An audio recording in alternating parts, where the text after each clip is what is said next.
A paz do Senhor Jesus, irmãos e irmãs, sejam todos bem-vindos mais uma vez à TV Viva a Promessa. Eu sou o pastor Kennedy Matos e você está no programa Evangelho em Foco. Seja muito bem-vindo e eu quero já aqui desafiar você, como toda semana a gente faz, a compartilhar esta mensagem, seja no seu WhatsApp, nas suas redes sociais, no grupo da sua igreja, da sua família. Essas mensagens têm edificado você, o seu coração?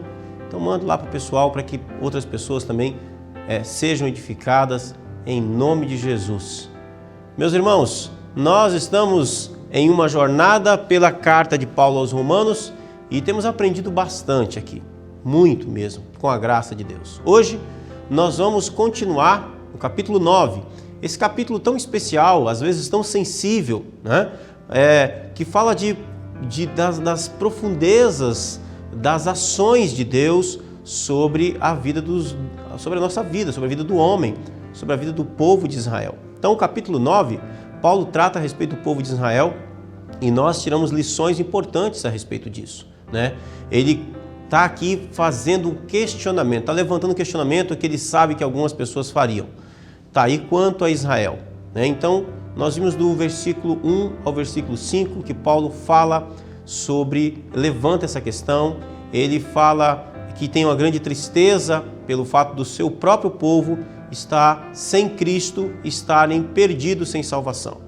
Depois Paulo vai dizer que quem são os filhos da promessa? Foi o que a gente viu semana passada, né? Quem são os verdadeiros filhos da promessa que Deus faz a Abraão, Isaac e Jacó? Então nós vimos que os filhos da promessa não são um povo étnico, não tem nada a ver com árvore genealógica. Filho de crente não é crentinho, Deus não tem neto.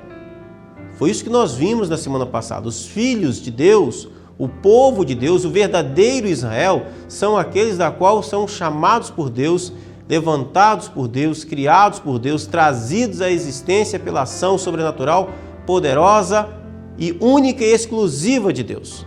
E Deus faz isso baseado em seus propósitos que a nós muitas vezes são desconhecidos. E está tudo certo. Ele é o Senhor soberano, faz o que Ele quer e não nos deve explicação de absolutamente nada. A nós cabe nos humilharmos diante da nossa insignificância, o fato de sermos uma criatura e gloriar o Seu nome por Suas ações poderosas e extraordinárias. Foi isso que nós vimos aqui durante as últimas 2 semanas, especialmente semana passada. Hoje nós vamos continuar, então, tratando a respeito desse capítulo 9, onde Paulo agora nós vamos ver a partir do verso 16 até o verso 23, onde nós vamos ver que Deus não é apenas o Deus que chama o seu povo, é Deus do seu povo, aqueles que são filhos da promessa, mas Deus também tem uma relação com os ímpios. Às vezes nós temos a impressão que Deus está preso dentro das nossas 4 paredes, que Deus às vezes é Deus apenas da nossa igreja. Não, essa é uma visão tosca de Deus. Deus é Deus acima de tudo e de todos. Deus é Deus de todos. O nosso Deus é o único Deus que existe. Os próprios demônios reconhecem que Deus é Deus. O nosso Deus é o único Deus, não existe outro Deus. Deus é único. Então Deus é o Deus dos filhos da promessa e Deus é o Deus dos ímpios também. E Paulo vai mostrar essa relação de Deus agora. Na semana passada nós vimos que Ele é o Deus que chama um povo para si. Ele é aquele que cria esse povo. Ele é aquele que diz para Moisés, né? Terei misericórdia de quem eu quiser ter misericórdia, mostrarei compaixão a quem eu quiser mostrar compaixão. E aqui ele está falando naquele episódio em que o povo se rebela no deserto e Deus disse que iria exterminar aquele povo e levantar outro povo diante de Moisés.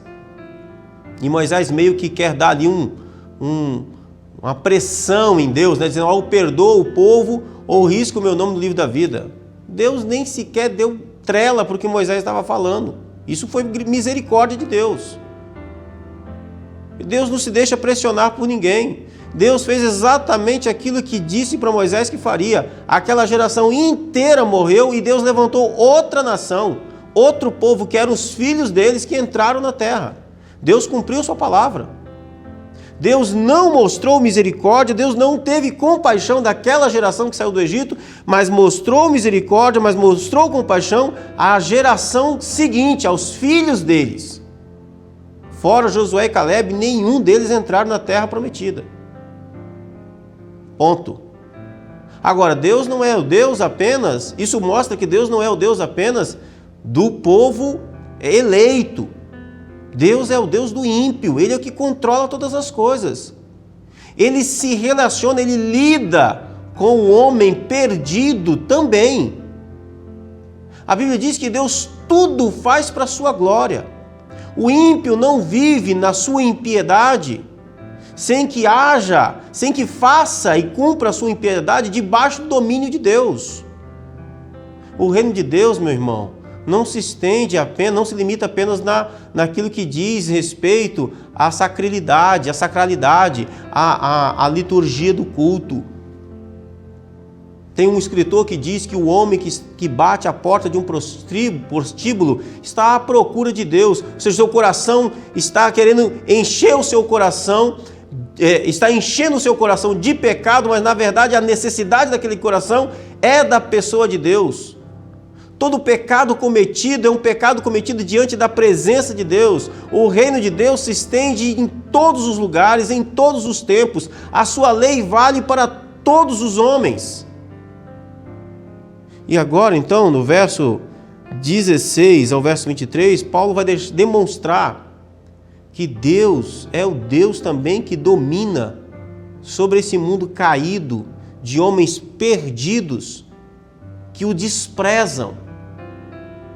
E Deus controla todas essas circunstâncias para que no fim o seu nome seja glorificado, ainda que na impiedade daqueles homens. Vamos ler o texto? Preste atenção. Portanto, a misericórdia depende apenas de Deus e não de nosso desejo nem de nossos esforços. Pois as Escrituras afirmam que Deus disse a Faraó: eu o coloquei em posição de autoridade com o propósito de mostrar em você meu poder e propagar meu nome por toda a terra.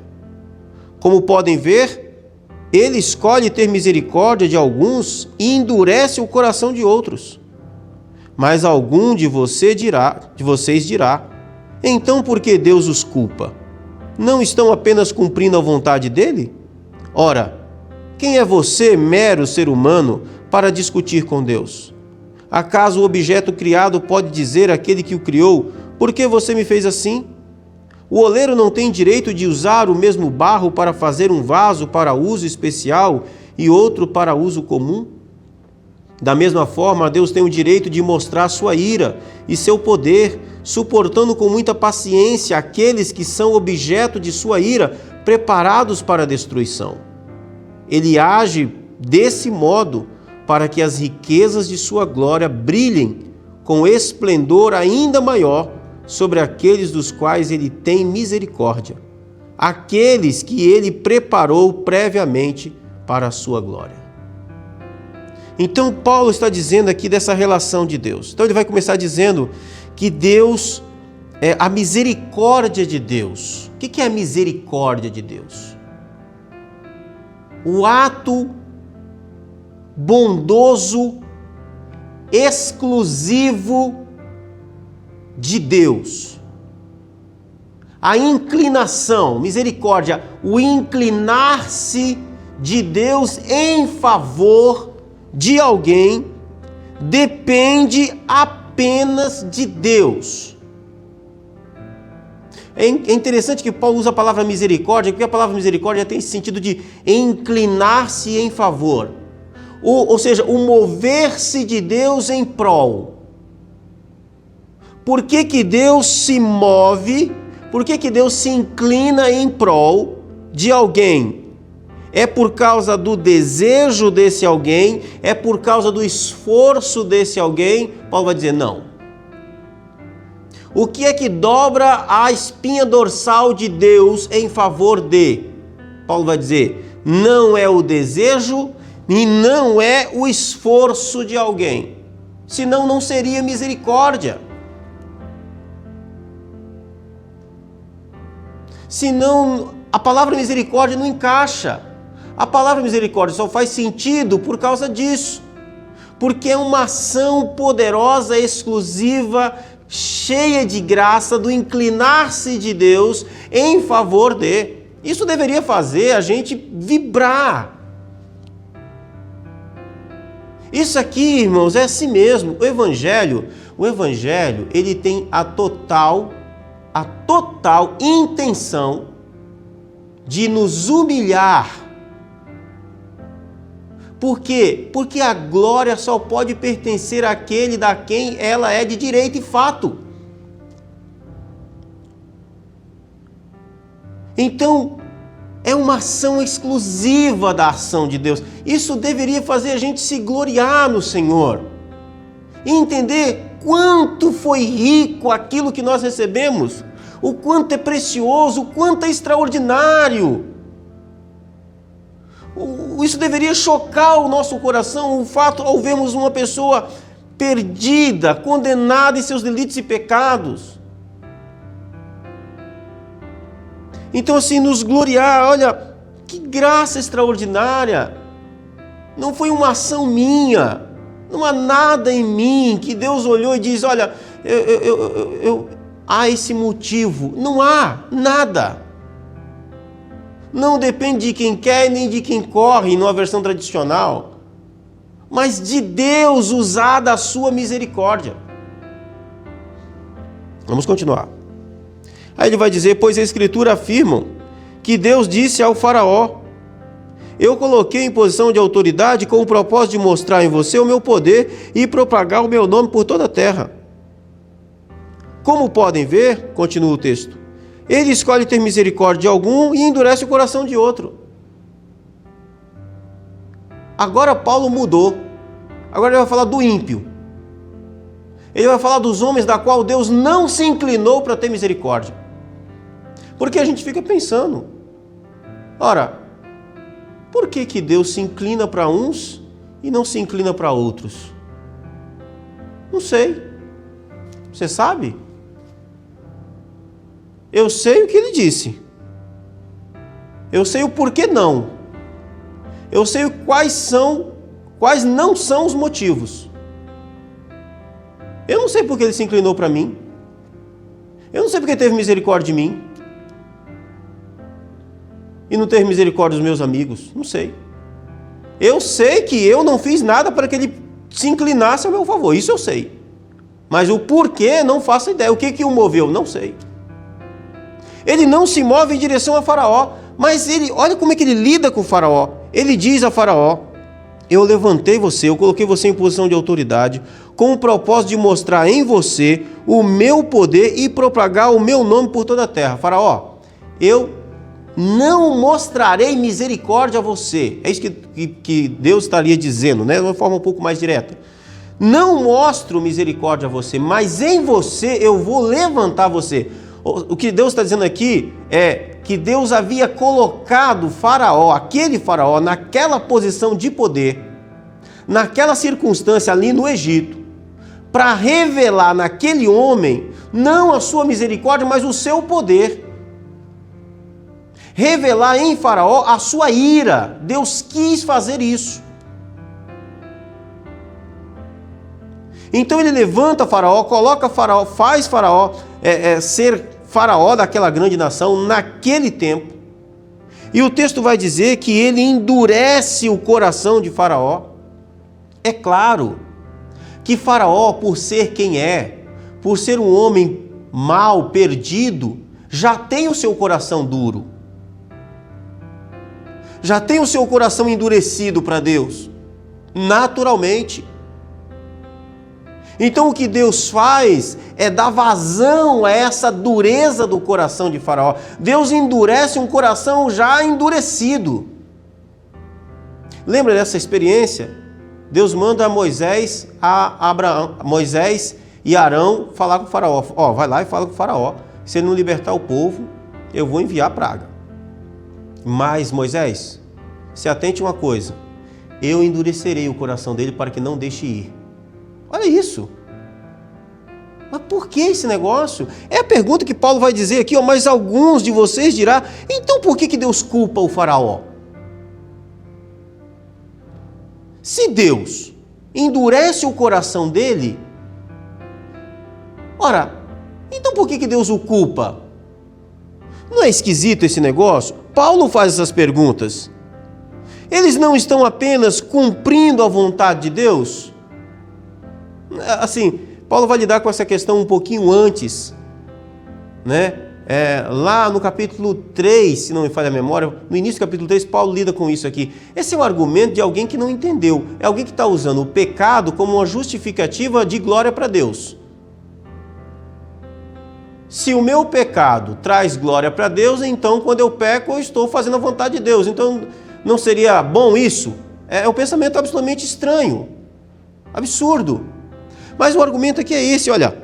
Paulo afirmou que a dureza do coração de Faraó é produzida, o coração dele já era duro, Deus endurece esse coração. Deus, ao invés de demonstrar misericórdia a Faraó, demonstra poder. Levanta Faraó para revelar em Faraó o seu poder. Deus não tem interesse em apresentar misericórdia a Faraó, pelo contrário. Então alguém vai fazer uma pergunta que é lógica, então por que Deus os culpa? Não estão apenas cumprindo a vontade dele? Não é de pensar assim? E se você pensa assim, prepare-se para o que Paulo diz no verso 20. Paulo volta uma pergunta para você. Quem é você? Quem você pensa que é? Quem você pensa que é para discutir com Deus? É aqui de novo, irmãos, olha. É porque assim, Paulo nos mostra aquilo que Deus faz. As Escrituras estão nos mostrando como Deus age.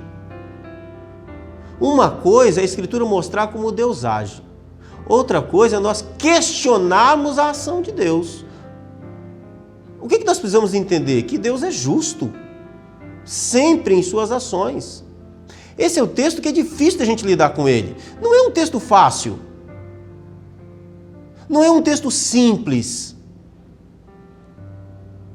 Não é um texto simplório que a gente, com poucos de argumentos, a gente escapa dele, porque não é fácil de escapar. Porque se fosse fácil, Paulo não faria a pergunta Paulo não fazia a pergunta do verso 19 e não daria a resposta do verso 20. Se fosse fácil de compreender isso, esses textos não estariam aqui. Nós estamos lidando com o texto de um homem que foi absurdamente usado pelo Espírito Santo em inspiração para escrever o que está escrevendo. Então não é algo simplista. Não é algo muito fácil da gente entender, da gente compreender. É fácil a gente entender. Faraó é um homem ímpio, o seu coração é duro. Deus endurece um coração já petrificado, um coração já duro, para que não creia em Deus. Aliás, esse é um movimento que acontece rotineiramente na Bíblia. Lembra do chamado de Isaías? Isaías tem toda aquela visão de Deus no capítulo 6. Ele ouve o chamado de Deus, ele diz, eis-me aqui, Senhor, envia-me. E o que é que Deus diz para ele? Você vai pregar, mas o povo não vai ouvir. Eu vou endurecer o coração desse povo, para que ouvindo não ouçam, para que eles não creiam e sejam por mim curados. Jesus vai usar esse texto de Isaías no seu tempo. Bem profetizou Isaías a respeito de vós. Vocês não serão curados, vocês não serão salvos. Deus endurece o coração de vocês. Por quê? Porque o coração já está obstinado na incredulidade.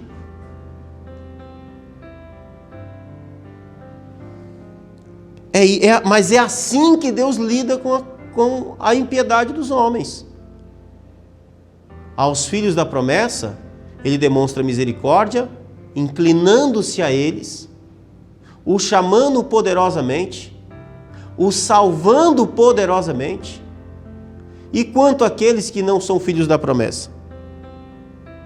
Eles não estão largados no mundo à sua bel vontade.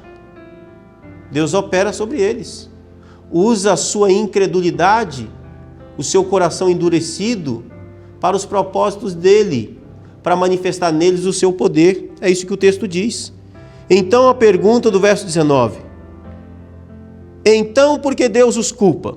Não estão apenas cumprindo a vontade dele? Responde Paulo. Quem você pensa que é? Quem é você para discutir com Deus? Acaso o objeto criado pode dizer àquele que o criou, por que me fez assim?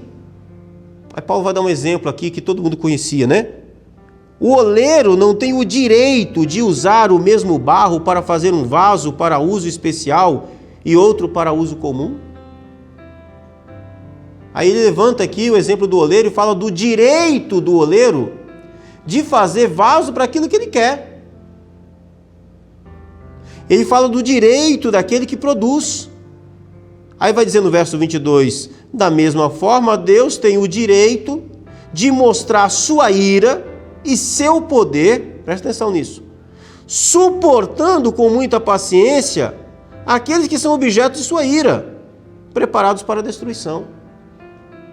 Na verdade, Paulo está dizendo o seguinte, Deus suportou Faraó. Deus precisa, em sua santidade e justiça, ele precisa, no fim, suportar os pecados dos pecadores. Essa ideia aqui de suportar, de sofrer por causa da ofensa deles. Nós precisamos entender, irmãos, que a justiça de Deus exige a punição imediata do pecado. É por isso que Paulo usa essa palavra que Deus suportou ou tem suportado com muita paciência aqueles que são objetos da sua ira. Porque nesse processo, Deus demonstra nesses vasos de ira o seu poder. Ele resolveu demonstrar neles o seu poder. Ele fez isso usando o exemplo aqui de Paulo no Faraó. Ele levantou o Faraó, ele permitiu a idolatria de Faraó, que a idolatria de Faraó o ofendesse. Ele permitiu que o pecado da opressão do Faraó contra o seu próprio povo o ofendesse ano após ano. Ele permitiu que as iniquidades do Faraó ofendesse a santidade e a justiça de Deus, anos a fio, a fim de que, em um determinado momento, Deus demonstrasse nesse Faraó que ele era o verdadeiro Deus, que ele é aquele que tem todo o poder, que ele é aquele que tem um braço forte, que livra e salva o seu povo. Mas até lá, Deus teve que suportar. Ou seja, Paulo, em outras palavras, está dizendo que Deus tinha o direito de, na sua justiça e santidade, eliminar Faraó antes de toda aquela maldade. Mas ele suportou os pecados de Faraó simplesmente para demonstrar nele, no tempo certo, usar ele como exemplo de poder, de libertação, de força e de autoridade.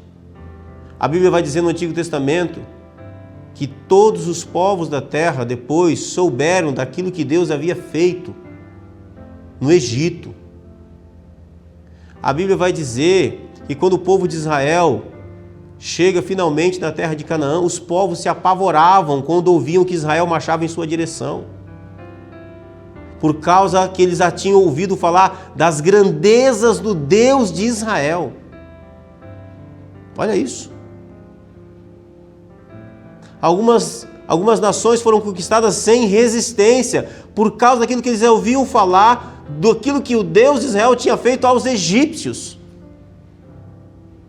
Então, meus irmãos, é isso que o apóstolo Paulo, ele está nos dizendo aqui, que Deus age com poder, soberania e propósito também sobre a vida do ímpio. Ele conclui no verso 23, nós concluímos dizendo: Ele, Deus, age desse modo para que as riquezas de sua glória brilhem com esplendor ainda maior sobre aqueles dos quais ele tem misericórdia, aqueles que ele preparou previamente para a glória. O que Paulo está dizendo aqui? Paulo está dizendo aqui que eu e você, que somos chamados, fomos feitos filhos de Deus, nós éramos merecedores da mesma ira. Paulo está dizendo que Deus demonstra o seu poder lá no ímpio, suportando ele e usando ele para os propósitos de Deus. Mas Paulo diz que a maior manifestação há da glória de Deus, das riquezas do poder de Deus na vida daqueles que foram salvos. Porque acredite, meu irmão, acredite, minha irmã, você e eu temos a potência de fazermos maldades tão terríveis quanto qualquer ímpio. Mas veja, aí que é manifesta ainda a maior graça e riqueza da glória de Deus na vida daqueles que foram chamados à salvação. Porque Deus nos chamou a uma nova vida em Cristo Jesus.